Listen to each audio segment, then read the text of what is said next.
ലജ്ജാവതി ഇല്ലെങ്കിൽ എവിടെയായിരുന്നു? ഇടയ്ക്ക് വെച്ച് മലയാളം ഉപേക്ഷിക്കാമെന്നൊരു തീരുമാനത്തിലേക്ക് എത്തിയായിരുന്നു. എന്തുകൊണ്ടായിരുന്നു അങ്ങനെ ഒരു തീരുമാനം? അത് ആക്ച്വലി പലപ്പോഴും പല സാഹചര്യങ്ങളിലും നമ്മൾ മാറ്റം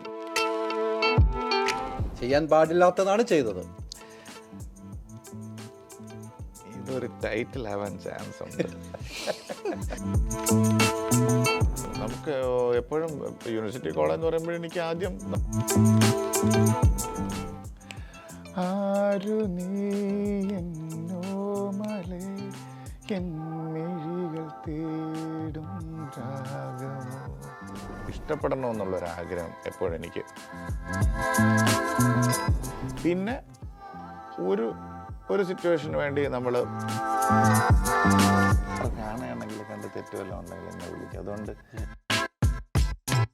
ജയ് ഹനുമന്ത കേസരി നന്ദന മാരുതിരായ വാനരയോധ വായുപുത്ര വജ്രകായ ദീനബന്ധു വേദിര ജയ് ഹനുമാൻ.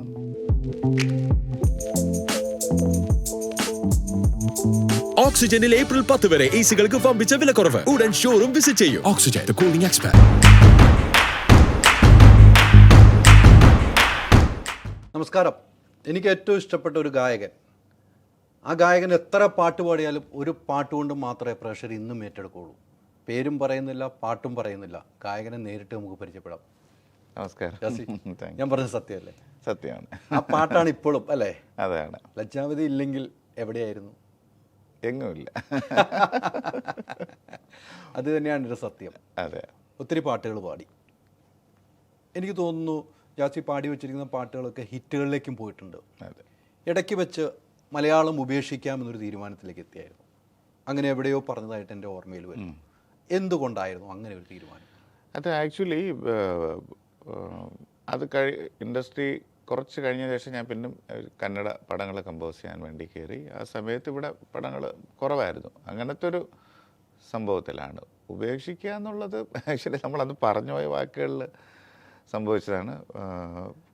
കുറച്ച് പടങ്ങൾ കന്നഡയിൽ സക്സസ് ആയിട്ട് വന്നു വീണ്ടും. അപ്പോൾ അതിൻ്റെ ഒരു കണ്ടിന്യൂഷനായിട്ട് അവിടെ വർക്ക് കിട്ടി.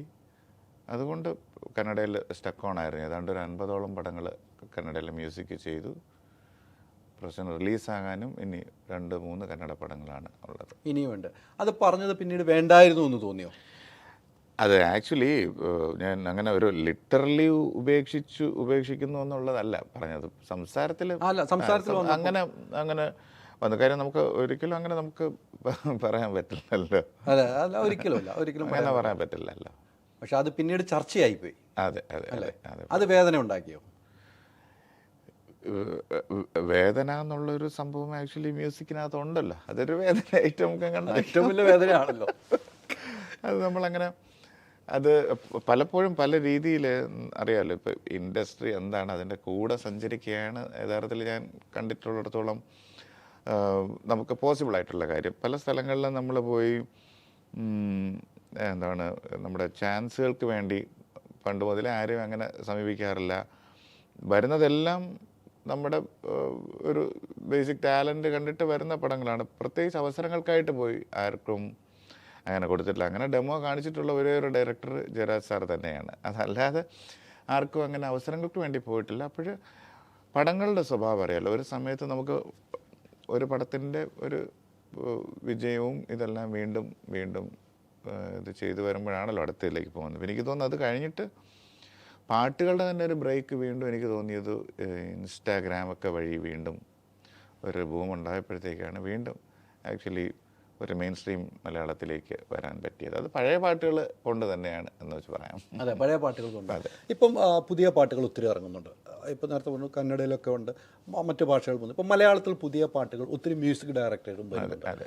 എങ്ങനെയാണ് ആ പാട്ടുകളെ കാണുന്നത്? പണ്ടത്തെ പാട്ടുകൾ ഇപ്പോഴത്തെ പാട്ടുകളായിട്ടൊരു വ്യത്യാസം കുറേ ഫീൽ ചെയ്യുന്നുണ്ട്. എനിക്കൊരു ജാസിയൊക്കെ പാടി വെച്ച ആ പാട്ടുകൾ പോലെ ഇപ്പോൾ വീണ്ടും ആ പാട്ടുകളിലേക്ക് ഒരു ഊർജ്ജം പകർന്നു, ഒരു പുതുജീവൻ പകർന്നതായിട്ട് തോന്നുന്നുണ്ടോ? ഇപ്പോഴത്തെ പാട്ടുകളൊക്കെ വളരെ ട്രെൻഡിയാണ്. ഇപ്പോഴത്തെ വളരെ ഒരു എക്സ്പ്രസീവായിട്ട് എനിക്കെപ്പോഴും ഫീൽ ചെയ്തിട്ടുണ്ട്.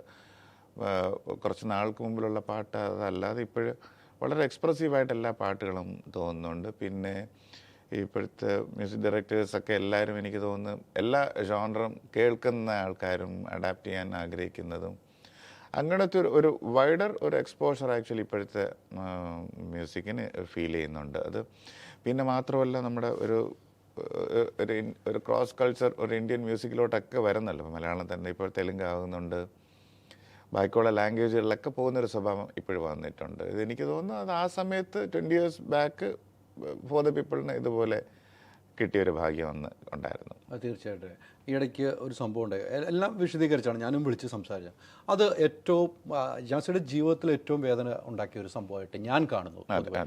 അങ്ങനെയല്ലേ എനിക്ക് തോന്നിയത്? കൃത്യമായിരിക്കില്ലേ? നമ്മുടെ അത് വേറൊരു എന്താണ് ജോലിയെ തടസ്സപ്പെടുത്തുക എന്നുള്ളൊരു കണ്ടീഷൻ ആദ്യമായിട്ടാണ് വരുന്നത്. പിന്നെ അതൊരു മിസ്ഹാപ്പനിങ് ആയിട്ട് ഞാൻ അതിൻ്റെ കുറച്ച് ദിവസത്തിന് ശേഷം തന്നെ നമ്മൾ പെട്ടെന്ന് തന്നെ ഒന്ന് ഓവർകം ചെയ്യേണ്ട അടുത്ത ഷോകൾക്ക് പോകുമ്പോഴത്തേക്ക് അതങ്ങ് ഓവർകം ആയി. ഒത്തിരി പിന്തുണ വന്നു. അതെ അതെ. ജാസി അത് സ്വയം പോസ്റ്റ് ചെയ്യുന്നു. അപ്പോഴാണ് ആളുകൾ വല്ല അറിഞ്ഞു തുടങ്ങിയത്. ജാസിയെ വിളിച്ചവരുണ്ട്, ഫേസ്ബുക്കിലൂടെ പിന്തുണ അറിയിച്ചിട്ടുണ്ട്, ഇൻസ്റ്റയിലൂടെ പിന്തുണ അറിയിച്ചിട്ടുണ്ട്. അപ്പോഴും ജാസി എന്നൊരാളെ മനുഷ്യർ സ്നേഹിക്കുന്നു, പ്രേക്ഷകർ സ്നേഹിക്കുന്നതിൻ്റെ ഒരു തെളിവായിട്ട്. തീർച്ചയായിട്ടും ആ ഒരു സ്നേഹത്തിന് നമുക്ക് എങ്ങനെ നന്ദി പറഞ്ഞാലും തീരില്ല. കാര്യം എന്ന് വെച്ചാൽ അത് ഞാൻ എന്നുള്ള വ്യക്തിക്ക് മാത്രമല്ല, ഒരു ആർട്ടിസ്റ്റ് എന്നുള്ള രീതിയിൽ ആർട്ടിസ്റ്റിന് കിട്ടേണ്ട ഒരു റെസ്പെക്റ്റ് ആയിട്ടാണ് ആക്ച്വലി ആ ഒരു സപ്പോർട്ടിന് എനിക്ക് എപ്പോഴും കാണാൻ പറ്റുന്ന കാര്യം. പലപ്പോഴും പല സാഹചര്യങ്ങളിലും നമ്മൾ മാറ്റപ്പെടേണ്ടി വരുന്നു എന്നുള്ളൊരു കോൺസെപ്റ്റിനെ ബേസ് ചെയ്ത് അത് നമുക്ക് എത്രമാത്രം ഹേർട്ട് ചെയ്യുന്നു എന്നുള്ളൊരു എല്ലാവരുടെയും പേഴ്സണൽ എക്സ്പീരിയൻസിൽ പലർക്കും എന്നോട് തന്നെ പലരും ചോദിച്ചായിരുന്നു എങ്ങനെ ഇത് പെട്ടെന്ന് നമുക്കിത് ഉൾക്കൊള്ളാൻ പറ്റിയെന്നുള്ളതിൻ്റെ ഒരു സംഭവം. പെട്ടെന്ന് നമുക്ക് ഒന്നും എക്സ്പ്രസ് ചെയ്യാൻ പറ്റാത്തൊരു സാഹചര്യമായിരുന്നല്ലോ അത്. അപ്പം അത് കാരണം നമ്മൾ പെട്ടെന്ന് കുറച്ച് സമയം കഴിഞ്ഞിട്ടാണ് അതിലേക്ക് തിരിച്ച് വന്നത്. ചെയ്യാൻ പാടില്ലാത്തതാണ് ചെയ്തത്. ഇതൊരു ടൈറ്റിൽ ആവാൻ ചാൻസ് ഉണ്ട്. സമ്മതിച്ചേട്ടാ. ടീച്ചർ ചെയ്യാൻ പാടില്ലാത്തത് ചെയ്തു ഒരു ടൈറ്റിൽ ഞാൻ പ്രതീക്ഷിക്കുന്നു. ഞാൻ പറയില്ല. അയ്യോ, ആ ടൈറ്റിൽ ഞാൻ മാച്ച് കളഞ്ഞു. ഇല്ല, അങ്ങനെ ആക്ച്വലി നമ്മൾ എല്ലാ റെസ്പെക്റ്റോടു കൂടി നമ്മൾ അന്ന് തന്നെ കോൺവെർസേഷനിലെല്ലാം പറഞ്ഞത്, നമ്മൾ പാടുന്ന സമയത്ത് ആക്ച്വലി ഇതെങ്ങനെ ചെയ്യാതെ നേരത്തെ പറയാം കണ്ടീഷൻസ്, നമ്മൾ എല്ലാ സ്ഥലങ്ങളിലെയും കണ്ടീഷൻസ് റെസ്പെക്റ്റ് ചെയ്താണ് നമ്മൾ ചെയ്യുന്നത്. അങ്ങനെ ഒരു സംഭവം പറഞ്ഞു. പിന്നെ എല്ലാവർക്കും പ്രോട്ടോകോൾ അറിയാമല്ലോ ഇപ്പോഴും, അവരുടെ സൈഡിൽ നിന്നാണെങ്കിൽ അവർക്ക് അതിൻ്റേതായിട്ടുള്ള വശങ്ങളുണ്ട്. നമ്മളെല്ലാത്തിനും റെസ്പെക്റ്റ് ചെയ്ത് അമിതാവേശം കാണിക്കാതിരുന്നാൽ നല്ലത്. അല്ല, അമിതാവേശം ഇല്ലല്ലോ. ജാസിയുടെ മനസ്സും ആ സംസാര രീതിയും എല്ലാം അങ്ങനെ തന്നെയാണ്. അങ്ങനെ ഒരു ആവേശമുണ്ടെങ്കിൽ ഇതിവിടെയൊന്നും തീരില്ലായിരുന്നു. അതെ അതെ അതെ. അത്തരം ഒരു മനസ്സിന് നല്ലൊരു മനസ്സിൻ്റെ ഉടമയായതുകൊണ്ട് അങ്ങനെ തീർന്നത് എന്ന് ഞാൻ കാണുന്നു പേഴ്സണലി. അധികം വഴക്കുകളിലേക്ക് പോകാത്തുള്ളൊരു രീതിയാണ് ആവശ്യം എന്ന് എനിക്കെപ്പോഴും തോന്നിയിട്ടുണ്ട്. മറ്റു ഭാഷകളിലൊക്കെ പോകുമ്പോൾ എങ്ങനെയാണ് നമുക്ക് കിട്ടുന്ന ഒരു റെസ്പെക്റ്റ് ഉണ്ടല്ലോ, വളരെ ഇടത്തേലൊക്കെ അപ്പുറമായിരിക്കുമെന്ന് ഞാൻ തോന്നുന്നു. റെസ്പെക്റ്റിൻ്റെ സൈഡിലും മ്യൂസീഷ്യൻഷിപ്പ് എല്ലാം ഏതാണ്ട് ഇൻഡസ്ട്രികളിലെല്ലാം ഈക്വലാണ്. പക്ഷേ പറയുന്നത് പോലെ മ്യൂസിക്കിനും അതിനോടുള്ള ഒരു സാമീപ്യവും ആക്ച്വലി ഭയങ്കര വലുതായിട്ട് എനിക്ക് എപ്പോഴും തോന്നിയിട്ടുണ്ട്. ഇവിടെ മാത്രമല്ല, പലപ്പോഴും ഫിലിം മ്യൂസിക് നമ്മളെക്കാട്ടിലും കുറച്ച് വൈഡായിട്ട് അവരാഗ്രഹിക്കുന്നുണ്ട്. മ്യൂസിക് ഒരു സിനിമയുടെ കമ്പോസിങ് ഒക്കെ ആകുമ്പോഴത്തേക്ക് തന്നെ നമ്മൾ അവരെ എക്സ്പെക്റ്റ് ചെയ്യുന്ന ആ ഒരു ലെവലിൽ എത്തുക എന്ന് പറഞ്ഞാൽ ഇച്ചിരി സമയമെടുക്കുന്നൊരു പ്രോസസ്സായിട്ട് എനിക്ക് തോന്നിയിട്ടുണ്ട്. ഇപ്പോൾ ചെയ്തു വെച്ചങ്ങളിൽ എപ്പോഴും ഇഷ്ടപ്പെടുന്നത് എല്ലാ പാട്ടുകളും ഇഷ്ടമായിരിക്കും, എങ്കിലും പെട്ടെന്നൊരു ഇഷ്ടപ്പെടാൻ പറ്റുന്ന പാട്ട് പറയുമ്പോൾ ഏതായിരിക്കും പറയുക? തീർച്ചയായിട്ടും ഞാൻ എപ്പോഴും എൻ്റെ ഏറ്റവും സാധാരണ നമ്മുടെ ഷോയിലും എല്ലാവരും ഫസ്റ്റിൽ ഞാൻ പാടാൻ വരുമ്പോഴത്തേക്ക് തന്നെ ലജ്ജാവതി, ഞാൻ പറയും ലജ്ജാവതി 10:45 ഞാൻ പാടില്ലെങ്കിൽ 9:45 പാടുമെന്ന് പറയും. ആക്ച്വലി ലജ്ജാവതി തന്നെയാണ് ഇപ്പോൾ എൻ്റെയും പേഴ്സണൽ ഫേവററ്റ്. ഞാൻ ഒരിക്കലും അതിനെ അല്ലെന്ന് പറയാൻ പറ്റുന്നില്ല. ഒത്തിരി പാട്ടുകളുണ്ട്, പലർക്കും അഴകാല എന്നുള്ള സോങ് അന്നത്തെ ഇപ്പോഴും ഒത്തിരി പേർക്ക് ഇഷ്ടമുണ്ട്. സ്നേഹത്തുമ്പി റിക്വസ്റ്റ് വരുന്നുണ്ട്.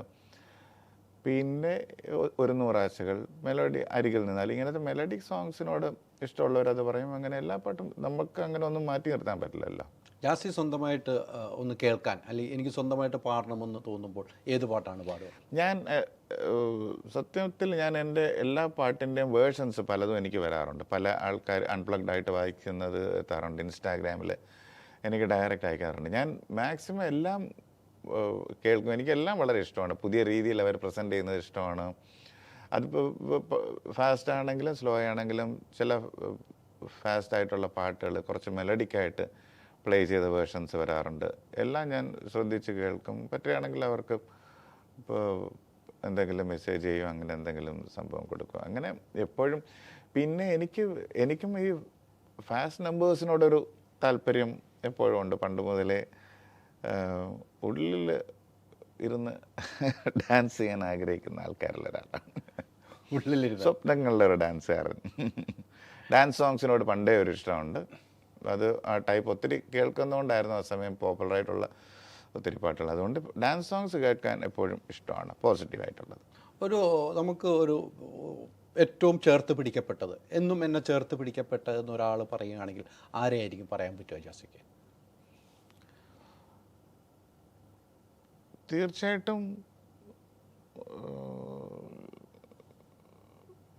അത് കുറച്ച് ടൈം എടുക്കുന്ന ഒരു ക്വസ്റ്റ്യൻ ആണല്ലോ അത്. അങ്ങനെ ചേർത്ത് അങ്ങനെ ലൈഫിൽ ആക്ച്വലി മാഷ് ചോദിച്ചുകൊണ്ടുള്ളൊരു ഫ്രാങ്കായിട്ടുള്ളൊരു ആൻസർ ആണെങ്കിൽ അങ്ങനെ ചേർത്ത് പിടിക്കത്തക്ക ആരും അങ്ങനെ അന്നുമില്ല ഇന്നുമില്ല.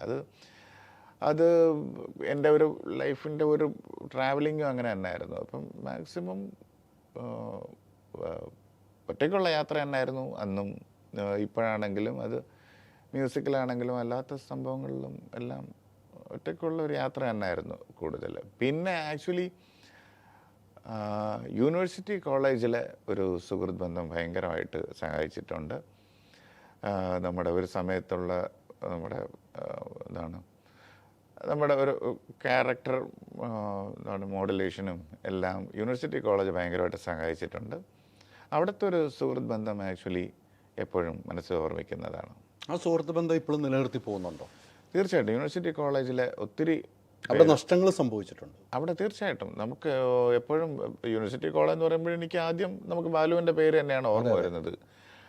ബാലുവിൻ്റെ റെക്കോർഡിംഗ് ഒക്കെയാണ് ഞങ്ങൾ ആദ്യമായിട്ട് കാണുന്നത്. ആ സമയത്ത് നമ്മുടെ മ്യൂസിക്കിൽ ഒരു വലിയൊരു പൊസിഷൻ അദ്ദേഹത്തിനുണ്ട് അവിടെ. കാര്യം ഞങ്ങൾ റെക്കോർഡിംഗ് എക്സ്പീരിയൻസ് ആണെങ്കിലും ബാക്കിയുള്ള സംഭവങ്ങളെല്ലാവരും നമ്മൾ കാണുന്നതും പഠിക്കുന്ന ഒരു വ്യക്തി അദ്ദേഹം. ആ നഷ്ടങ്ങൾ ഒരിക്കലും നികത്താൻ പറ്റില്ല. ബാലുവിന് സംഭവങ്ങൾ ഉണ്ടാകുമ്പോൾ നിങ്ങളൊക്കെയാണ് ഏറ്റവും കൂടുതൽ വേദനിച്ചത്, നിങ്ങളൊക്കെയാണ് ഏറ്റവും കൂടുതൽ വേദന അനുഭവിച്ചത്. അത്രമാത്രം സുഹൃത്ത് ബന്ധങ്ങളായിരുന്നു നിങ്ങളെല്ലാം. എനിക്ക് തോന്നുന്നു നിങ്ങൾ ഇഷാമൊക്കെ ആ സുഹൃത്തുക്കളിൽപ്പെട്ടാണ്. ഇഷാമു എന്നോട് പറഞ്ഞു, ഇഷാമിന് വാക്കുകളില്ലാതെയായി പോവുകയാണ് എപ്പോൾ പറയുമ്പോൾ അതൊക്കെ ഒത്തിരി വേദന. പിന്നീട് അതേക്കുറിച്ച് വലിയ വലിയ സംസാരങ്ങളായി. മരണത്തെക്കുറിച്ച് ഇപ്പോഴും എവിടെയോ എന്തോ ഒക്കെ ഒളിഞ്ഞു കിടക്കുന്ന പോലെ ഒരു അന്വേഷണങ്ങൾ വരുന്നു. അതൊക്കെ എങ്ങനെയാണ് ഒന്ന് ഓവർകം ചെയ്തത്? അത് ഓവർകം ചെയ്യുക, ഇപ്പോൾ ഇഷാനെ പോലെ ആ സമയത്ത് നമ്മളെല്ലാവരും ആകെപ്പാടെ മരവിച്ചു പോയ കുറേ ദിവസങ്ങളായിരുന്നു. അത് എന്താണെന്ന് നമുക്ക് റിയലൈസ് ചെയ്യാൻ പറ്റുന്നില്ല ഈ സംഭവങ്ങൾ. അങ്ങനെ ആക്ച്വലി ഞങ്ങൾ കുറേ നാൾ നമുക്ക് ആക്ച്വലി എല്ലാവരും ഭയങ്കര മൂടിയായിരുന്നു. പിന്നെ അത് റിയലൈസ് ചെയ്ത് പറഞ്ഞു. അങ്ങനെ ഒരു ടൈം പീരീഡ് എടുത്തു അതിലേക്ക് നമ്മളെത്താനും. കാര്യം ഇത് നടക്കുന്നതിൻ്റെ കുറച്ച് ദിവസങ്ങൾക്ക് മുമ്പ് തന്നെ ഞങ്ങളുടെ ഒരു ഗോൾഡൻ ടാലൻസ് എന്ന് പറഞ്ഞ ഞങ്ങളുടെ ഒരു ഓർഗനൈസേഷനുണ്ട്. പണ്ട് മുതലേ ഉള്ള എല്ലാ കലാകാരന്മാരുള്ള ഞങ്ങളുടെ കോളേജിൻ്റെ, ഞങ്ങളുടെ ബോസാറിൻ്റെ, അവിടെ ഞങ്ങളുടെ ഒരു മീറ്റിംഗ് കഴിഞ്ഞ് പിന്നെ തിരിച്ചു പോയിട്ട് വീട്ടിൽ വരണമെന്നൊക്കെ പറഞ്ഞ് പോയിട്ട് പിന്നെ തിരിച്ചു വരുമ്പോഴത്തേക്കാണ് ഈ സംഭവം. അത് മാറാനായിട്ട് കുറേ സമയം നമുക്ക് വേണ്ടി വന്നു. അതിപ്പോഴും എന്തെങ്കിലും ഒളിഞ്ഞു കിടക്കേണ്ടതായി തോന്നുന്നുണ്ടോ മരണം? ഫ്രാങ്ക്ലി എനിക്കതിനെപ്പറ്റി ആക്ച്വലി കമൻറ്റ് ചെയ്യാൻ ഞാൻ ആളല്ല. ആക്ച്വലി നമുക്കറിയാമല്ലോ അതങ്ങനെ ഒരു സംഭവം അങ്ങനെ നടന്നു എന്നുള്ളത് മാത്രമാണ് നമുക്ക് റിയലൈസ് ചെയ്യാൻ പറ്റിയത്. അതിന് പിന്നാമ്പുറം നമ്മൾ ഒത്തിരി വാർത്തകൾ കണ്ട്, ഭയങ്കര വിഷമിപ്പിക്കുന്ന ഒത്തിരി വാർത്തകൾ കണ്ട്. പക്ഷെ അതിലേക്കിട്ടൊന്നും നമ്മൾ നോക്കാനോ ഒന്നും പോയില്ല എന്നുള്ളതൊരു സത്യമാണ്. ബാലഭാസ്കറിന് വേണ്ടി ഒരു പാട്ട് പാടാൻ പറഞ്ഞാൽ ഏത് പാടി കൊടുക്കും? ഞാൻ ആക്ച്വലി ബാലുവിന് ആ സമയത്ത് ബാലുവിന് വെസ്റ്റേൺ ഭയങ്കര ഇഷ്ടമായിരുന്നു. ഞാൻ വെസ്റ്റേൺ പാടുന്നതായിരുന്നു ആക്ച്വലി ബാലുവിന് ഏറ്റവും ഇഷ്ടം. മലയാളം കമ്പോസിങ്ങോ മലയാളം പാട്ടുകളോ എന്നതിലുപരി ഞാൻ വെസ്റ്റേൺ പാടുമായിരുന്നു. അത് ബാലുവിന് ഭയങ്കര ഇഷ്ടമായിരുന്നു. പിന്നെ ബാലു എപ്പോഴും ഈ ബാലുവിൻ്റെ ആ സമയത്തൊക്കെ ഉള്ള കുറേ വർക്കുകൾ എനിക്ക് സ്റ്റുഡിയോയിൽ അവരുടെ റെക്കോർഡിംഗ് ആണ് ഞങ്ങൾ ആദ്യമായിട്ട് കാണുന്നത്. അന്നും ബാലുവിന് ഈ പറയുന്നത് പോലെ കമ്പോസിങ് ആണെങ്കിലും എപ്പോഴും പറയുന്ന 1-2 പോളിസികളുണ്ട് അദ്ദേഹത്തിൻ്റെ. അതായത് മ്യൂസിക്കലി അത് ഇതായിരിക്കണം, ഇല്ലെങ്കിൽ മ്യൂസിക്കലി എന്തെങ്കിലും ഒരു വ്യത്യാസമുള്ള സംഭവങ്ങളിലോട്ട് മാത്രമേ അദ്ദേഹം എപ്പോഴും ഫോക്കസ് ചെയ്യൂ. അങ്ങനെ ഒരു സംഭവമുണ്ട്. അതൊക്കെ ഇങ്ങനെ എപ്പോഴും ശ്രദ്ധിക്കാറുണ്ട്. പിന്നെ ഈ ഫ്യൂഷൻ അറിയാമല്ലോ, ഫ്യൂഷൻ ആക്ച്വലി കൺഫ്യൂഷൻ എന്നുള്ള ബാൻഡ് തന്നെ നമുക്കറിയാം. യൂണിവേഴ്സിറ്റി കോളേജിലാണ് സ്റ്റാർട്ട് ചെയ്തത്. അതിൻ്റെ പണിപ്പുരയാണ് നമ്മൾ കണ്ട്. ഞാനന്ന് യൂണിവേഴ്സിറ്റി കോളേജ് സംസ്കാരം എന്നുള്ളൊരു ഓർഗനൈസേഷൻ്റെ ഇതായിരുന്നു, എൻ്റെ അണ്ടറിലാണ് അത് നടന്നത്. അപ്പം സംസ്കാരമാണ് ആക്ച്വലി ബാലുവിന് വേണ്ടി യൂത്ത് ഫെസ്റ്റിവലൊക്കെ പ്രിപ്പയർ ചെയ്യുന്നത്. അപ്പം ഇതിൻ്റെ ഒരു ഇതായിട്ടാണ് കൺഫ്യൂഷൻ ഫോം ചെയ്യുന്നതും ഇതിൻ്റെ ആദ്യം മുതൽ അവസാനം അവരുടെ ബാൻഡിൻ്റെ റെക്കോർഡിംഗ് ഒക്കെ നമ്മളുണ്ടായി. അപ്പം ആ ഒരു എക്സ്പീരിയൻസ് ഭയങ്കരമാണ്. ആ സമയത്ത് തന്നെ അദ്ദേഹത്തിൻ്റെ ആവശ്യങ്ങൾ അറിയാം. റെഗുലറായിട്ടല്ലാത്ത ചിന്തകളാണ്, മ്യൂസിക്കലാണെങ്കിലും അങ്ങനത്തെ സംഭവങ്ങളിൽ എപ്പോഴും പുള്ളി എപ്പോഴും ചിന്തിക്കുന്നത് ഇഷ്ടപ്പെടുന്നത് എപ്പോഴും ശ്രദ്ധിച്ചിട്ടുണ്ട്. ആ ഒരു ബാൻഡ് നിങ്ങൾ ഒരുമിച്ച് കൊണ്ടുവരുന്ന ഒരു ബാൻഡായിരുന്നു. ആ ബാൻഡിൽ ഏറ്റവും ഇഷ്ടപ്പെട്ട അന്ന് പാടിയ ഒരു പാട്ട് ഏതായിരിക്കും? ഞാൻ അതിലെ ബാൻഡ് എൻ്റെ ആയിരുന്നില്ല, ഞാൻ സംസ്കാരയുടെ ആയിരുന്നു. ഇഷാൻ, അതിനകത്ത് ഇഷാന് ഞാനൊക്കെ എപ്പോഴും പാടുന്നവരെ എപ്പോഴും ഞങ്ങൾ പാടുന്ന ആര് നീ എൻ ഓമല എന്നുള്ള സോങ്ങാണ്. അത് തന്നെയാണ് ഏറ്റവും ഫേവറേറ്റ് ആയിട്ടുള്ള സോങ്. അത് തീർച്ചയായിട്ടും പാടാം. ആരു നീ എന്നോമലേ എൻ മിഴികൾ തേടും രാഗമോ ഒഴുകി നീയൻ പ്രണയ നീർമണി കുളിരു പോലെ പോരുമോ എന്നു നീ സ്വന്തമായിടും തളിർമേനി എന്നു ഞാൻ പുൽകിടും പറയൂ നീ ആരു നീ എന്നോമലേ എൻ മിഴികൾ തേടും രാഗമോ. ഇത് ആക്ച്വലി കമ്പോസിങ് സെഷൻ മുതലേ നമ്മൾ കണ്ടിട്ടുണ്ട് ഈ സോങ്. അതാണ്. ഏട്ടാ ഒന്നുകൂടെ പാടാമേ. ആദ്യം വരെ കുറച്ച് ബ്രത്ത് എടുത്ത് പാടാം. ഓക്കെ. റെഡി. അപ്പോൾ ആരു നീ ആരു നീ എന്നോമലേ എൻ മിഴികൾ തേടും രാഗമോ ഒഴുകി നീയൻ പ്രണയ നീർമണി കുളിരു പോലെ പോരുമോ എന്നു നീ സ്വന്തമായിടും തളിർമേനി എന്നു ഞാൻ പുൽകിടും പറയൂ നീ ആരു നീ എന്നോമലേ എൻ മിഴികൾ തേടും രാഗമോ ഒഴുകി നീയൻ പ്രണയ നീർമണി കുളിരു പോലെ പോരുമോ. Thank you. ഇത് എഴുതിയിരിക്കുന്നത് ജോയ് തമലമാണ്. ജോയ് ബാലുവിൻ്റെ കൂടെ സെയിം ആ ബാച്ചിൽ പഠിച്ചതാണ്. തന്നെയാണ് ഞങ്ങളുടെ സുഹൃത്താണ്. ഞങ്ങൾക്ക് ഒരുമിച്ച് വർക്ക് ചെയ്തതല്ലേ? അതെ, ശരിയാ. ഞങ്ങളൊക്കെ ഒരുമിച്ചൊരു കളരിയിൽ നിന്ന് വളർന്നു വന്ന ആളുകളല്ലേ? ഉണ്ടായിരുന്നു. അതെ. ജോയി നിങ്ങളുടെയൊക്കെ കൂട്ടുകാരെ പോലെ ഞങ്ങളുടെയും കൂട്ടുകാരനാണല്ലോ. തീർച്ചയായിട്ടും. പറഞ്ഞപ്പോൾ എനിക്ക് പെട്ടെന്ന് പിടികിട്ടിയ ഇവരെല്ലാം ഗ്യാങ്ങിലുണ്ടായിരുന്നു. ഈ നമുക്ക് ഈ ഓരോ പാട്ടുകൾ പാടും തോറും നമുക്ക് ഇന്ന സിനിമയ്ക്ക് ഇന്ന പാട്ടെന്നുണ്ടല്ലോ. ഒരു സിനിമയ്ക്ക് ഒരു പാട്ട് എഴുതാൻ തരികയാണെങ്കിൽ, മ്യൂസിക്കും കൂടെ തരുവാണെങ്കിൽ എത്ര നാൾ കൊണ്ട് നമുക്ക് 2 പാട്ട് ഒരു സിനിമയ്ക്ക് ചെയ്യാൻ പറ്റും? 2 പാട്ട് ഒരു സിനിമയ്ക്ക് തരുവാണ്. നമ്മൾ സിറ്റുവേഷനാണ് പറയുന്നത്. ഇതിൽ പല രീതിയിൽ പലരും ചെയ്യുന്നുണ്ട്. ഇപ്പം പെട്ടെന്ന് കമ്പോസ് ചെയ്യുന്നവരുണ്ട്, ഇപ്പം ലിറിക്ക് കിട്ടിയിട്ട് പെട്ടെന്ന് വായിച്ച് ചെയ്യുന്നവരുണ്ട്, ഇല്ലെങ്കിൽ കുറച്ച് ടൈം എടുത്ത് ചെയ്യുന്ന ഉണ്ട്. പിന്നെ പാട്ട് കൊടുക്കാം വെയിറ്റ് ചെയ്യുന്നതിന് അന്ന് രാവിലെ ചെയ്യുന്ന നമ്മളൊക്കെ ആ കാറ്റഗറിയിൽ വരും.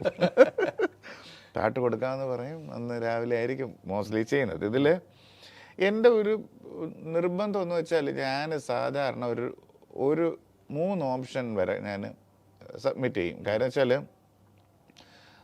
ഒന്ന് എൻ്റെ വ്യൂ പോയിന്റിലുള്ള ഒരു കോൺസെപ്റ്റ്, പിന്നെ ഡയറക്ടറിൻ്റെ വ്യൂ പോയിന്റിൽ, പിന്നെ ജനറലായിട്ട് നമ്മുടെ ഒരു പ്രസൻറ്റ് എന്തൊക്കെയാണ്. ഞാൻ മാക്സിമം ഒരു 3-4 ഓപ്ഷൻസ് ട്യൂൺ വൈസ് ആദ്യമേ കൊടുക്കും. അതാണ് എനിക്കും മനസ്സിന് തൃപ്തി. കാര്യം ചിലപ്പോൾ ഈ ഒരു ട്യൂൺ എന്ന് പറയുമ്പോഴത്തേക്ക് ചിലപ്പോൾ നമ്മൾ ഉദ്ദേശിക്കുന്നില്ല, നമുക്കും മനസ്സിന് ഒരു സംതൃപ്തി വരാറില്ല ചില സംഭവങ്ങൾ. അതിനുവേണ്ടി ഞാൻ ഒന്ന് വെയിറ്റ് ചെയ്യാറുണ്ട്. ചിലപ്പോൾ ഫ്രേസ് ബൈ ഫ്രേസ് തന്നെ കുറച്ച് ടൈം എടുത്തൊക്കെ എനിക്ക് ചെയ്യാൻ പറ്റും. മാക്സിമം കേൾക്കുമ്പോഴും മിനിമം നമ്മുടെ ട്യൂണ് നമുക്കെങ്കിലും ആദ്യം ഒന്ന് ഇഷ്ടപ്പെടണമെന്നുള്ളൊരാഗ്രഹം എപ്പോഴും എനിക്ക് തോന്നാറുണ്ട്. എത്രമാത്രം സക്സസ് ആവും എന്നുള്ളത് രണ്ടാമത്തെ കാര്യമെങ്കിലും മാക്സിമം നമ്മുടെ ട്യൂണ് ഫസ്റ്റ് നമുക്ക് ഇഷ്ടപ്പെട്ടാൽ മാത്രമേ അടുത്ത ആൾക്ക് കൊടുക്കാവൂ എന്നുള്ളൊരു കോൺസെപ്റ്റ് വൈസ് നോക്കുമ്പോൾ ഞാനൊരു അല്പം ടൈം എടുത്ത് മാത്രമേ പാട്ട് ചെയ്യാൻ ശ്രമിക്കാറുള്ളൂ. പെട്ടെന്ന് ചെയ്യുന്നു ഇല്ലെന്ന് പറയുന്നില്ല, എങ്കിലും അത് എത്രമാത്രം നമ്മളൊക്കെ അറിയാലോ, നമ്മളൊക്കെ ഒരു മിനിമം ഒരു ടാലൻറ്റിനകത്ത് നിൽക്കുന്ന ആൾക്കാരാവുകൊണ്ട് നമുക്കത് പെട്ടെന്ന് എപ്പോഴും അത് ഇത്രമാത്രം ഒരു ഇതിലെത്തിക്കാൻ പറ്റില്ല എന്നുള്ള ഒരു സംഭവം ചിലപ്പോൾ കാണും. ഈ സിനിമയിൽ അഭിനയം കൂടെ ഉണ്ടായിരുന്നു, അതിൻ്റെ ഇടയ്ക്ക് സിനിമ അതിൽ പ്രത്യക്ഷപ്പെടുന്നു. അഭിനയം എങ്ങനെയാണ് കാണുന്നത്? അത് ജസ്റ്റ് ഒരു പാസർ ബൈ ആയിട്ട് മാത്രമല്ല, അത് നമ്മുടെ ഡിപ്പാർട്ട്മെന്റ് മ്യൂസിക് ആണല്ലോ. മ്യൂസിക് പിന്നെ പാടുന്നതും പണ്ടത്തിനെക്കാളും ഇപ്പോഴും കുറേ മ്യൂസിക് വീഡിയോസിലൊക്കെ നിൽക്കുന്നതും അങ്ങനെയുള്ളൊരു സംഭവം ഇപ്പോൾ ഉണ്ട്. പണ്ട് ആക്ച്വലി വീഡിയോസ് ഷൂട്ട് ഇതൊക്കെ കുറവ്, ഇപ്പം പാട്ട് പെർഫോം ചെയ്യുന്നതായിട്ടും അങ്ങനെ അതിൻ്റെ പിന്നാമ്പുറം പ്രവൃത്തികളായിട്ടൊക്കെ നിൽക്കുന്നതൊക്കെ ഉണ്ട്. അതൊക്കെ നമ്മളെ ഏൽപ്പിച്ച പാട്ടുകൾ ഇന്നാൾ ചെയ്യാൻ പറഞ്ഞേൽപ്പിച്ച് പിന്നീട് വേണ്ട എന്ന് വയ്ക്കുന്ന സാഹചര്യമെല്ലാം ഉണ്ടായിട്ടുണ്ട് ജീവിതത്തിൽ. നമ്മളെ ചെയ്യാൻ നമ്മുടെ പാട്ട് കിട്ടാനായിട്ട് ലേറ്റ് ആയത് കാരണം അങ്ങനെ വല്ല സംഭവം ജീവിതത്തിലുണ്ടായി. ഞാൻ പലപ്പോഴും ഞാൻ പാട്ട് കൊടുക്കാനൊക്കെ ലേറ്റ് ആയിട്ടുണ്ട്, ഇല്ലെന്ന് ഞാൻ പറയുന്നില്ല. അത് കന്നഡ ഡയറക്ടേഴ്സൊക്കെ ഉണ്ട് കുറേ നാൾ. പക്ഷെ അത് എനിക്ക് തോന്നുന്നു അവരുടെ ഒരു പ്രോസസ്സ് അങ്ങനെയാണ്. പെട്ടെന്ന് അവർക്ക് സാധാരണ ഒരു കമ്പോസിംഗ് എന്ന് പറയുമ്പോൾ അവിടെ ഒരു 3-4 മാസം എടുക്കും. ഞാൻ ഏറ്റവും കൂടുതൽ ഇരുന്നിട്ടുള്ളത് നമ്മുടെ ആക്ഷൻ കിങ് അർജുൻ സാറിൻ്റെ കൂടെയാണ്. അദ്ദേഹത്തിൻ്റെ ഐശ്വര്യ മോളുടെ ഒരു പടം ചെയ്യാൻ വേണ്ടി പോയി. അത് തന്നെയാണ് എനിക്ക് തോന്നിയ മ്യൂസിക് ചെയ്തിട്ടുള്ളതിൽ ഏറ്റവും പണി കിട്ടിയെന്ന് ഞാൻ പറയില്ല, അതെനിക്കൊരു എക്സ്പീരിയൻസ് ആണ്. അദ്ദേഹമായിട്ട് അടുക്കാൻ പറ്റി. ആ പാട്ടിൽ പടം അങ്ങോട്ട് അത്ര നല്ലതായിട്ട് പോയില്ല എനിക്ക് പറയാൻ പറ്റും. പക്ഷേ എനിക്ക് വേണ്ടി SPB സാർ ആദ്യമായിട്ട് പാടിയത് ആ പടത്തിലായിരുന്നു. അങ്ങനെ SPB സാറിൻ്റെ വീട്ടിൽ തന്നെയാണ് പോയി പാടിച്ചത്. അദ്ദേഹം പാട്ട് ഇഷ്ടപ്പെട്ടു, അദ്ദേഹത്തിൻ്റെ അനുഗ്രഹം വാങ്ങിക്കാൻ പറ്റി. പിന്നെ ആ പാട്ടാണ് എനിക്ക് ആക്ച്വലി എൻ്റെ ഞാൻ ഇത്രയും നാൾ ഇറങ്ങിയിട്ടുള്ള പാട്ടുകളിൽ വെച്ചിട്ട് ഏറ്റവും കൂടുതൽ വ്യൂസ് ഉള്ള പാട്ട് അതാണ്. അത് ആക്ച്വലി ഒരു കന്നഡ ഒരു നേറ്റിവിറ്റി സോങ്ങാണ്, ആഞ്ജനേയ സോങ്ങാണ്. അത് അവിടെ ഏറ്റവും പോപ്പുലർ പാട്ടുകൾ പ്രത്യേകിച്ച് അറിയാമല്ലോ, ആ ഒരു കാറ്റഗറി പാട്ടുകൾ ഒത്തിരി പോപ്പുലറായ സോങ്. അങ്ങനെ SPB സാറുമായിട്ട് ചെയ്യാൻ പറ്റി. അദ്ദേഹത്തിൻ്റെ കമ്പോസിങ് സെഷൻ വളരെ കോമഡിയും എല്ലാം ഉണ്ട് അതിനകത്ത്. അതായത് പ്രത്യേകിച്ച് പുള്ളി ഭയങ്കര ഹെൽത്ത് കോൺഷ്യസ് ആണ്. പുള്ളി തന്നെ ഭയങ്കര ഫിറ്റാണല്ലോ. അപ്പം നമ്മളെ കമ്പോസ് ചെയ്യുമ്പോഴത്തേക്ക് ഞാൻ സാധാരണ എല്ലാവരും കമ്പോസ് ചെയ്യുന്നത് പല രീതിയിൽ നമുക്ക് എപ്പോഴും ചെയ്യാൻ പറ്റും. ചിലർ ഒറ്റയ്ക്ക് ഇരുന്നായിരിക്കും കമ്പോസ് ചെയ്യാൻ ആഗ്രഹിക്കുന്നത് വീട്ടിൽ. ചിലവർക്ക് പാട്ട് കേൾപ്പിക്കാൻ ആരെയും കേൾപ്പിക്കില്ല, ഹെഡ്ഫോൺസ് വെച്ച് കൊടുക്കും. അങ്ങനെ കുറേ നിർബന്ധമുള്ള ഇത് അവിടെ അതൊന്നും നടക്കില്ല. പുള്ളിയുടെ ഓഫീസിൽ ജസേ പാടുങ്ക പുള്ളിയുടെ ഫ്രണ്ടിലിരുന്ന് പാടി കമ്പോസ് ചെയ്യണം. ഞാൻ എന്ത് ചെയ്യും, നമുക്കറിയാമല്ലോ, നമ്മളും ഇത് സോഫ്റ്റ്വെയർ ഇട്ടിട്ട് അങ്ങ് പാടിയിട്ട് അപ്പം നമ്മൾ ഏതാണ്ട് ഒരു 15 to 20 മിനിറ്റ്സ് നമുക്ക് പാടി ആ ഫ്രേസ് രജിസ്റ്റർ ചെയ്ത് വേണം പാട്ട് ചെയ്യാൻ. അങ്ങനത്തെ ഒരു പ്രോസസ്സായിരുന്നു. അത് ഞാൻ ആക്ച്വലി ഇത്രയും നാൾ ചെയ്തിട്ടില്ല. അങ്ങനെ ഒരു സംഭവമാണ്. അപ്പം ഇത് ആക്ച്വലി ഞാൻ ഏതാണ്ട് ഒരു 6 മാസത്തോളം പുള്ളിയായിട്ട് അവിടെ ഇരുന്നിട്ട് ഒരു 4-5 പാട്ടൊക്കെ ചെയ്തു. ആക്ച്വലി കന്നഡയും തമിഴും സ്ട്രൈറ്റ് ഉണ്ടായിരുന്നു. ആ ആൽബത്തിൽ ഏറ്റവും ഞാൻ നേരത്തെ പറഞ്ഞ പോലെ കിട്ടിയ ഗുണങ്ങൾ കീരവാണി സാർ എനിക്ക് വേണ്ടി പാടാൻ പറ്റി, SPB സാറ് പാടി. അങ്ങനെ ഒരു നല്ലൊരു കോംബോ ആയിരുന്നു. പടം പറയുന്നത് പോലെ അത്ര ഒരു സംഭവം അറിയാമല്ലോ, പുള്ളിയുടെ രാഷ്ട്രസ്നേഹവും എല്ലാം അവിടെയാണ്. അത് അന്നത്തെ അവിടുത്തെ ആൾക്കാർക്ക് ഇഷ്ടപ്പെട്ടില്ല. അങ്ങനെ ഈ പറയുന്നത് പോലെ പല രീതിയിലും ഉള്ള ഒരു സംഭവം ചില ഡയറക്ടേഴ്സിന് വേണ്ടി നമുക്ക് ഇരിക്കേണ്ടി വരും. പിന്നെ അദ്ദേഹത്തോടൊപ്പം ഇരുന്നപ്പോൾ ഏറ്റവും വലിയ ചലഞ്ച് എന്ന് പറഞ്ഞാൽ അദ്ദേഹം ഞാൻ ഇഷ്ടപ്പെടുന്നത് ഞാൻ കേട്ടിട്ടുള്ള ഒത്തിരി പാട്ടുകളുടെയൊക്കെ എന്താണ് കമ്പോസിങ്ങിന് കൂടെ ഇരുന്ന ആളാണ്. നമുക്ക് AR റഹ്മാൻ സാറിൻ്റെ സോങ്സ് ആണെങ്കിൽ തന്നെ ജെന്റിൽമാനും ഇല്ലെങ്കിൽ അദ്ദേഹത്തിൻ്റെ ആ പടമെല്ലാം അദ്ദേഹം കൂടെ കമ്പോസ്, പിന്നെ മലരേ മൗനമ എന്നുള്ള സോങ് എല്ലാം കൂടെ ഇരുന്ന് കമ്പോസ് ചെയ്ത ആളാണ്. പിന്നെ നമ്മളെപ്പോഴും വിദ്യാജിയുടെ ഒരു രാത്രി കൂടെ വിട വാങ്ങവേ, അത് ഒറിജിനൽ അദ്ദേഹത്തിൻ്റെ പാട്ടാണ്, അദ്ദേഹത്തിൻ്റെ തമിഴ് സോങ് ആണ്. അത് പിന്നെ മലയാളത്തിലേക്ക് വരികയാണ് ചെയ്തത്. അപ്പം ഇത്രയും ലെജൻഡറി സോങ് എല്ലാം കമ്പോസ് ചെയ്ത ഒരാളുടെ കൂടെ ഇരിക്കുമ്പോൾ നമുക്ക് എന്തായാലും തീർച്ചയായിട്ടും അയ്യോ നമ്മൾ എന്ത് ചെയ്യാൻ പോകുന്നു എന്നുള്ളൊരു ചിന്ത വരും. അങ്ങനത്തെ ഒരു ഇതിനകത്തുണ്ടായിരുന്നു. പിന്നെ പുള്ളി, ഞാൻ എപ്പോഴും ശ്രദ്ധിച്ചിട്ടുണ്ട്, പുള്ളി എപ്പോഴും നല്ല ഫ്രേസൊക്കെ പെട്ടെന്ന് അദ്ദേഹം ക്യാച്ച് ചെയ്യും. പെട്ടെന്ന് നമ്മൾ ഇത്രയും സ്പോട്ട് ചെയ്തിട്ട് അത് എടുക്കുക, ഇങ്ങോട്ട് ഇവിടെ വയ്ക്കുക, അങ്ങനെ ഒരു ജഡ്ജ്മെൻറ്റ് കപ്പാസിറ്റി ഭയങ്കരമാണ്. കാര്യം ഇത്രയും മെസ്സേജ് ആക്ടേഴ്സ്. പിന്നെ ഒരു സിറ്റുവേഷന് വേണ്ടി നമ്മൾ സാധാരണ നമ്മൾ കേട്ടിട്ടുണ്ടല്ലോ 10-14 ട്യൂണൊക്കെ ചെയ്യേണ്ടി വരും. അത് കറക്റ്റ് തന്നെ. പുള്ളി ആദ്യം ചെന്നപ്പോഴേ പറഞ്ഞു ആ സിറ്റുവേഷന് വേണ്ടി എനിക്ക് ഇമാൻ 60 ട്യൂൺ തന്നു കേട്ടോ. അപ്പം നമ്മൾ വിചാരിച്ചോണം എന്തായാലും നമുക്ക് ഇതിന് മുകളിൽ ചെയ്യേണ്ടി വരും. നമ്മൾ പെട്ടു. പിന്നെ എനിക്ക് സാധാരണ ഈ മ്യൂസിക് കമ്പോസിങ്ങിൽ വന്നിട്ടുള്ളപ്പോഴൊക്കെ സംഭവിച്ചിട്ടുള്ള പ്രധാന കാരണം, എപ്പോൾ നല്ലൊരു വർക്ക് കിട്ടുമോ അപ്പോൾ എന്തെങ്കിലും ഒരു യാത്ര വരും.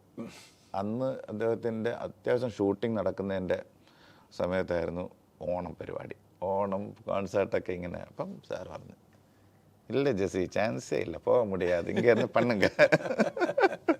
അങ്ങനത്തെ കുറേ സംഭവങ്ങളാണ്.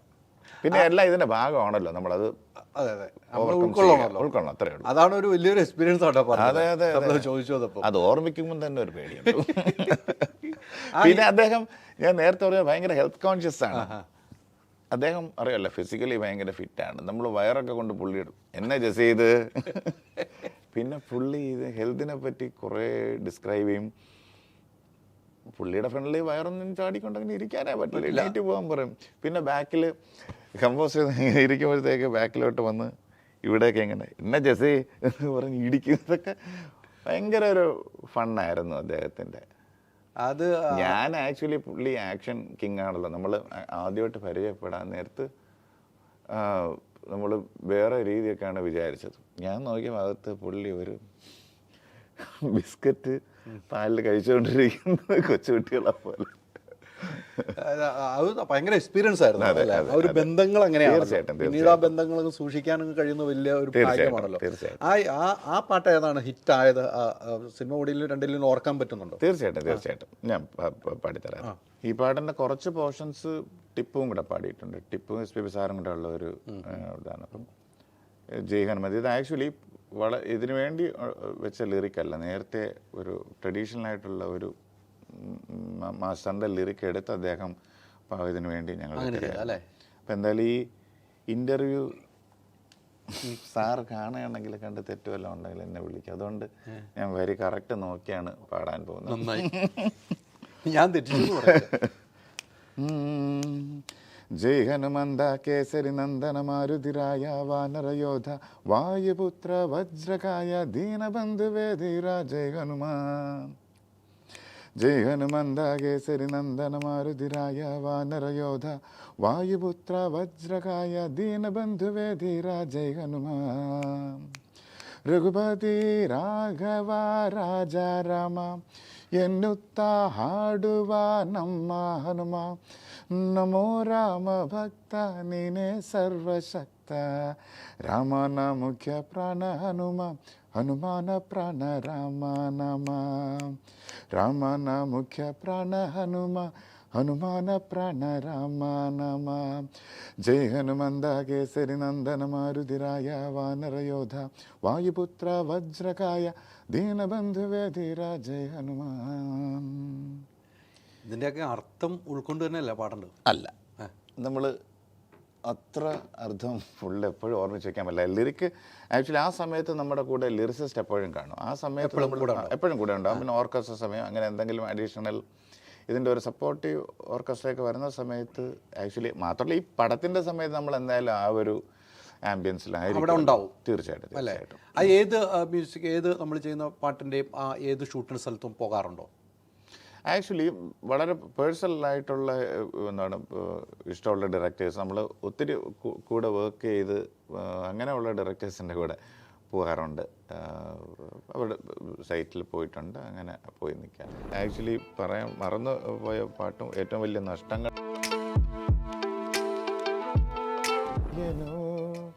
ಭೇಟಿಗೆ ಯಾರು ಬಂದಿರದ ಮನಸಲಿ ನಿನ್ನ ಆಗಮನ ಈ ದಿನ ನೀಡುವ ಮುನ್ನ ನಾನೇ ಆಮಂತ್ರಣ.